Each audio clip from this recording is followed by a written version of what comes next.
നിർമ്മല കോളേജിൽ ഒരു വാദം ഉണ്ടായല്ലോ, നിസ്കാരം. അതിൻ്റെ വാർത്ത ഇന്നും മനോരമയിലില്ല. അതിനൊരു പ്രശ്നമുണ്ട് നിർമ്മല കോളേജിൽ. ഈ പല ക്രിസ്ത്യൻ കോളേജുകളിലും ഉണ്ടല്ലോ, ഒരു ചാപ്പലുണ്ട്, ഒരു പള്ളിയുണ്ട്. ആവശ്യമുള്ളവർക്ക് പ്രാർത്ഥിക്കാം.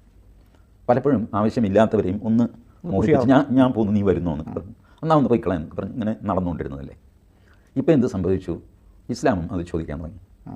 ക്രിസ്ത്യാനികളുടെ പള്ളി ഈ കോളേജിനുള്ളിലുണ്ടെങ്കിൽ എന്തുകൊണ്ട് മുസ്ലിങ്ങൾക്ക് പള്ളിയൊന്നും ചോദിക്കുന്നില്ലല്ലോ? നിസ്കരിക്കാനുള്ള സ്ഥലം അത് വരാന്തയാണെങ്കിലും മതി.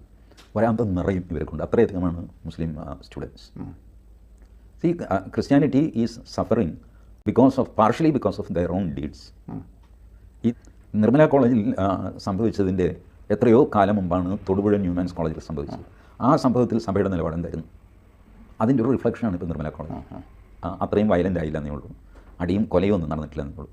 ഇപ്പോൾ അത് റിപ്പോർട്ട് ചെയ്ത് കഴിഞ്ഞാൽ അൽമായർ തന്നെ ചോദ്യം ചെയ്യും.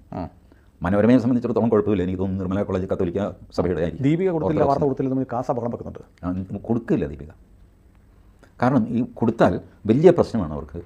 ഈ ലവ് ജിഹാദ്, നാർക്കോട്ടിക് ജിഹാദ് ഇതുണ്ട് എന്ന് കുറവിലങ്ങാട് പള്ളിക്കുള്ളിലെ പ്രസംഗത്തിലാണ് പാലാ ബിഷപ്പ് കല്ലറങ്ങാട്ട് പറഞ്ഞത്. ആ പ്രസംഗം വാൻ ബഹളം ഉണ്ടാക്കി. കല്ലറങ്ങാട്ട് പിതാവിൻ്റെ പേരിൽ FIR ഉണ്ട് ഇപ്പോഴും.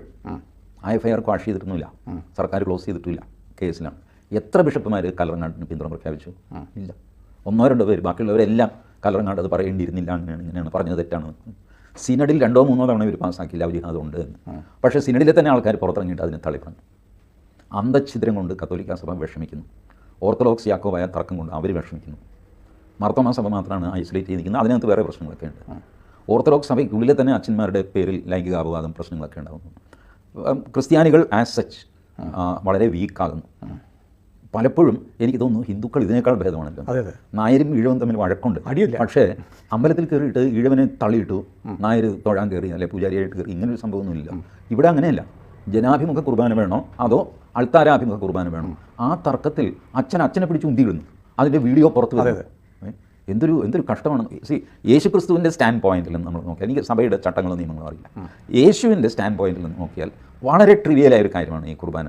എങ്ങോട്ട് നോക്കി അർപ്പിച്ചാൽ എന്താ? പ്രത്യേകിച്ച് ഒന്നുമില്ല.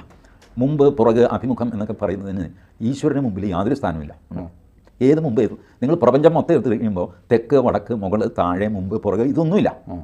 സ്പേസിൽ നിന്ന് നമ്മൾ നോക്കുമ്പോൾ ഭൂമിക്ക് ഇതൊന്നുമില്ല. ഭൂമിയുടെ ഏതാ വടക്ക് വശം?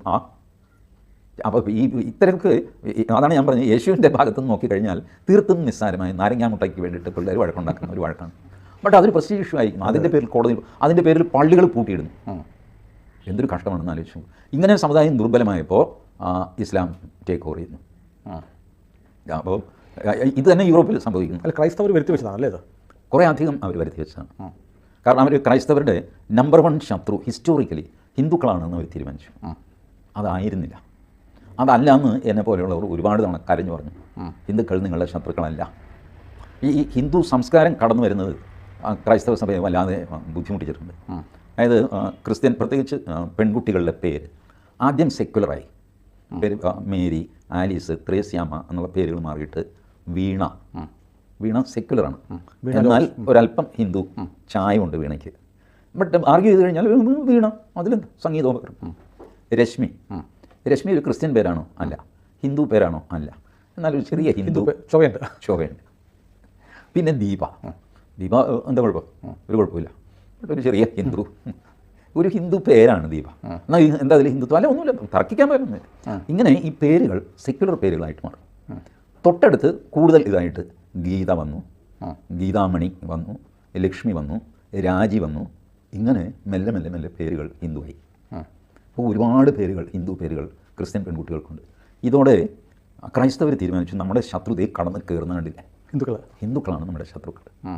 അപ്പോൾ അന്ന് ഞാനൊക്കെ അറിയത് ഈ കടന്നു കയറ്റം സംസ്കാരത്തിൻ്റെയാണ്, മതത്തിൻ്റെ അല്ല. മതവും സംസ്കാരവും തമ്മിൽ വേർതിരിക്കാൻ പ്രയാസമാണ്, പക്ഷേ വേർതിരിച്ച് കാണണം. ഒരു സമുദായത്തിൻ്റെ ചുമതലയിലുള്ളവർ ഇത് തമ്മിലുള്ള വ്യത്യാസം വേർതിരിച്ച് കാണണം. ഇപ്പോൾ ഹിന്ദുക്കളാണെങ്കിലും ക്രിസ്ത്യാനികളാണെങ്കിലും രാവിലെ വണ്ടി എടുക്കുമ്പോൾ ഈ സ്റ്റിയറിങ്ങിൽ തൊട്ട് നെറുകയിൽ വരയ്ക്കും, അല്ലെങ്കിൽ സ്റ്റിയറിങ്ങിൽ തൊട്ട് കുരിശ് വരയ്ക്കും. എന്തിന്? ഇത് ശരിക്കും പറഞ്ഞാൽ ഹിന്ദുത്വത്തിൻ്റെ കടന്നുകയറ്റമാണ്. ഒരു ഹിന്ദു സമ്പ്രദായം സ്വാഭാവികമായി സംഭവിച്ചതാണ്, ആരും പ്രശ്നം എടുത്തിട്ടില്ല. അല്ല, അത് സ്വാഭാവികമായിട്ട് സംഭവിക്കുക. അത് ഭാരതത്തിൽ മാത്രമേ ഉള്ളൂ. യൂറോപ്പിൽ പോയി കഴിഞ്ഞാൽ ആരും സ്റ്റിയറിംഗ് തൊട്ട് നെറ്റിയിലൊന്നും വയ്ക്കില്ല, ഹിന്ദുവും വയ്ക്കില്ല, ക്രിസ്ത്യാനിയും വയ്ക്കില്ല. അപ്പോൾ ഭാരതത്തിൻ്റെ കൾച്ചറാണ് ഈ റിഫ്ലക്റ്റ് ചെയ്യുന്നത്.